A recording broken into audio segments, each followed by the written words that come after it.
latar belakang dan rumusan masalah. Nah, pada video kali ini saya akan menjelaskan bagaimana cara menulis latar belakang pada penelitian.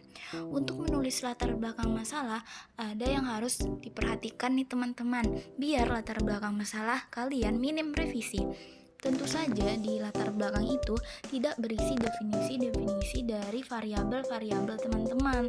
Akan tetapi berisi suatu masalah apa sih yang melatar belakangi penelitian kita, atau masalah apa sih yang menyebabkan penelitian ini muncul. Nah, langkah pertama kita dalam menyusun latar belakang masalah yaitu dengan mengetahui pola latar belakang masalah. Hah? Pola? Emang latar belakang ada polanya ya? Jelas dong ada. Dengan adanya pola pada latar belakang dapat membuat latar belakang masalah kita ini lebih terstruktur, sistematis, dan jelas masalah apa yang akan diuraikan. Oke teman-teman, seperti apa sih pola latar belakang masalah? Teman-teman pernah dengar nggak sih? Atau pernah lihat pola latar belakang segitiga terbalik atau pola deduktif? Kenapa dinamakan dengan segitiga terbalik? Karena pembahasannya itu semakin ke bawah maka akan semakin spesifik dengan penelitian kita. Nah, supaya lebih memahami, teman-teman bisa lihat gambar ini.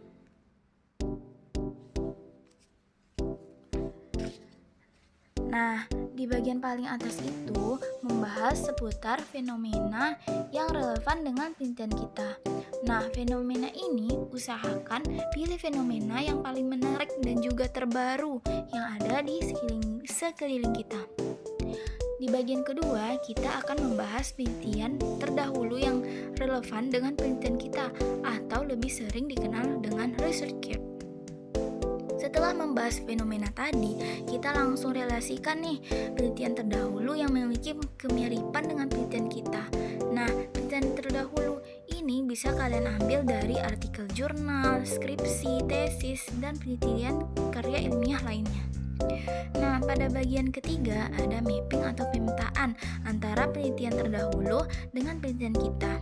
Pada bagian ini, teman-teman bisa memetakan apa kira-kira yang menjadi kesamaan dan perbedaan antara penelitian kalian dengan penelitian sebelumnya. Next, alasan pemilihan objek penelitian. Di sini kita dapat menjelaskan alasan pemilihan objek yang berbeda dengan penelitian sebelumnya.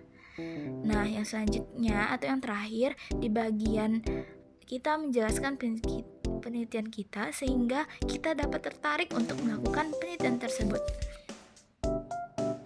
Selanjutnya yaitu membahas mengenai rumusan masalah. Nah, setelah latar belakang tentunya kita akan melanjutkan menulis rumusan masalah. Rumusan masalah ini tentu ada yang harus kita perhatikan. Nah, langsung saja kita membahas mengenai rumusan masalah. Rumusan masalah adalah suatu elemen yang terpenting menentukan kualitas karya ilmiah. Karena apa? Karena rumusan masalah ini merupakan bagian dari apa sih sebenarnya yang ingin diteliti. Rumusan masalah ini juga menjadi pertanyaan apakah penelitian yang akan dilakukan.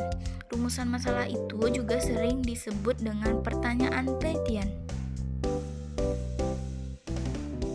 Nah, ada 4 nih kriteria dalam penyusunan rumusan masalah. Yang pertama yaitu spesifik, yang kedua yaitu rasional, yang ketiga terukur, yang keempat menggunakan kalimat tanya.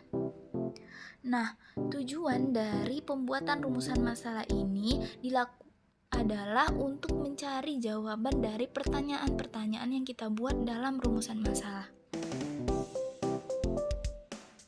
Oke teman-teman, sekian penjelasan singkat dari saya mengenai latar belakang dan rumusan masalah dalam penelitian. Semoga membantu. Bye-bye.